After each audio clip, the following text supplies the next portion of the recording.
Rhine Research Center began investigating these photon emissions in earnest in 2009, when John Kruth met Ed Edwards. Ed had talked about being a healer at that time, had talked about controlling energies. Well, we didn't know what these energies were. So we brought him to our bioenergy lab and have him sit in front of the photomultiplier. After we get a 5-minute baseline, where he's just sitting, not doing anything, we ask him to start his healing or whatever he does, start moving the energies, to determine whether we could see any variation when he was trying to do his healing work, when he was manipulating energy. Okay, just chill out for a little bit, we'll get a baseline. And so what we're seeing now is baseline. You can see a count of photons on this side. You can see it goes from 0 to 7. That's been the max that we've gotten. And this will just keep running now for a little while, and eventually it'll start moving along. All right, Ed, you can start your healing or whatever you do in there. I'll figure something out. Notice how quickly it changed. Yeah. And immediately jumped up to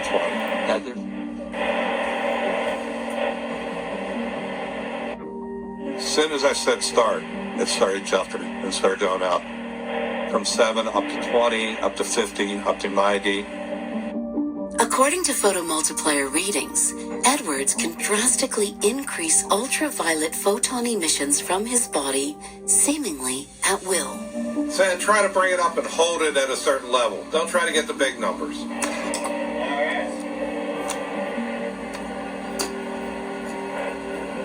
Notice how close these peaks are together. I just asked him to maintain the energy at a higher level for a longer period of time, rather than seeing big spikes and nothing. And notice how close they are. He's consistently brought the energy up in the room. Edwards says this ability is something he began to cultivate early on. And I had a grandmother that did hands-on healing based on the Cherokee lineage.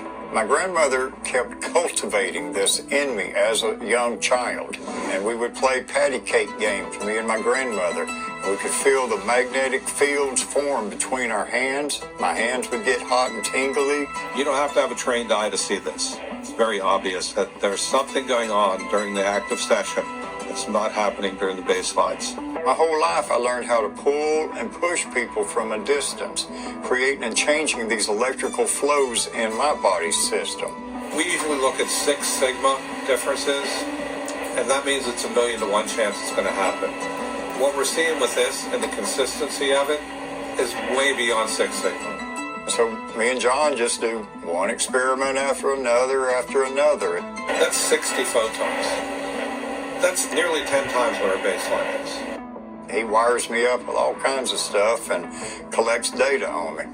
Perhaps healing is actually occurring as an information transfer from one individual to another. I'm not a healer, but I can turn up all this electricity in my body and project it into another person, where I describe it as blowing the soot out of their operating system, and I charge your batteries up so that the healing mechanisms in your bodies does the healing. They start functioning the way they were designed to.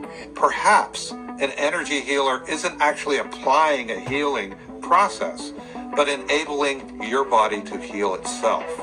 Everybody should be doing what I'm doing. This is something that should have been being taught to children when they were born and brought up in school, so that they could do it into themselves when they got into being adults.